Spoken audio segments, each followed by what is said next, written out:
Арыбаңыздар, ардактуу биздин YouTube каналыбыздын угармандары, Гапыр Мадаминов агайыбыздын Устаттык өнөрү китебинен номер 17 сабак. Теманы түшүндүрүүдөгү негизги талаптар деген тема боюнча маалымат аласыздар. Сабакты даярдаган Салтанат Бейшенова, Талас облусу. Урматтуу кесиптештер, жаңы теманы түшүндүрүүдө эң негизги 5 талапты ар дайым эсиңиздерден чыгарбай жүрүңүздөр. Өтө маанилүү ойду айтабыз, андыктан көңүл буруп угуңуздар. Эң биринчиден, жаңы теманы түшүндүрүүдө окуучулардын оюн ошол темага топтоштуруу. Экинчиден, теманын баалуулугун, анын маанисин балдарга бир же эки сүйлөм менен так таамай айтуу. Үчүнчү, ошо менен жаңы теманын мазмунун түшүндүрүү чеберчилигин, көркөмдүгүн, теманын негизгисин окуучуларга айтып, ошол темага кызыгуусун пайда кылуу керек. Сабактын акырына чейин, мүмкүн болсо сабактан кийин да окуучулардын ошол темага кызыгуусун сактап калышыбыз керек.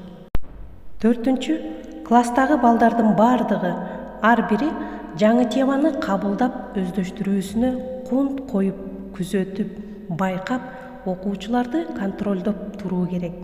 Көпчүлүк мугалимдер теманы түшүндүргөндө өзү менен өзү же болбосо жакшы окуган, жакшы уккан бир-эки окуучу менен эле болуп, калган окуучулар контролдон, көңүлдөн сыртта калтырат.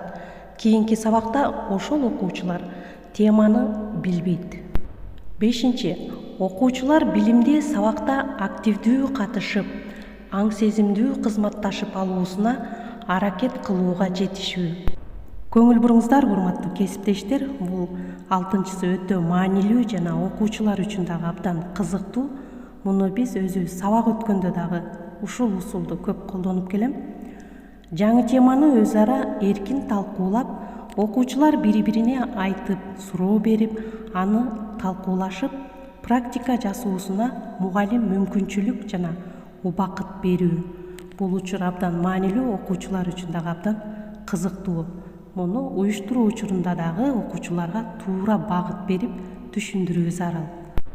Агай дагы ушул нерсени көп айтат. Жаңы теманы түшүндүрүүдө окуучуларга турмуш менен байланыштырууга маани берүү зарыл дейт. Анткени ошол турмуш менен байланыштырып туруп сабагыбызды өтсөк, балдардын эсинде көпкө сакталат.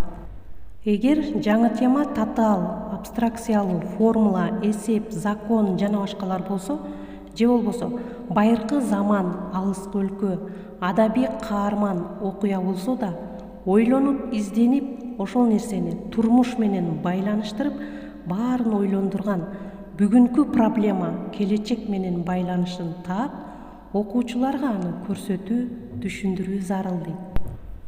Демек, урматтуу кесиптештер, биз кайсыл гана теманы болбосун турмуш менен байланыштырып өткөнгө аракет кылсак, ошол тема окуучунун эсинде өмүр бою сакталат. Бүгүнкү чыгарылышта сиздер жаңы теманы түшүндүрүүдөгү эң негизги 5 талап тууралуу эң жакшы маалымат ала алдыңыздар.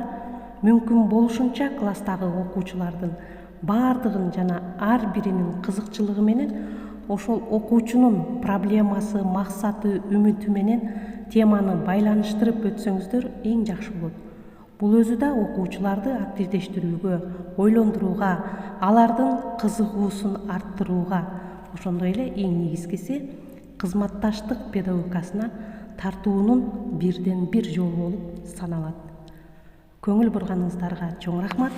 Кийинки темаларда жолукканча саламатта калыңыздар.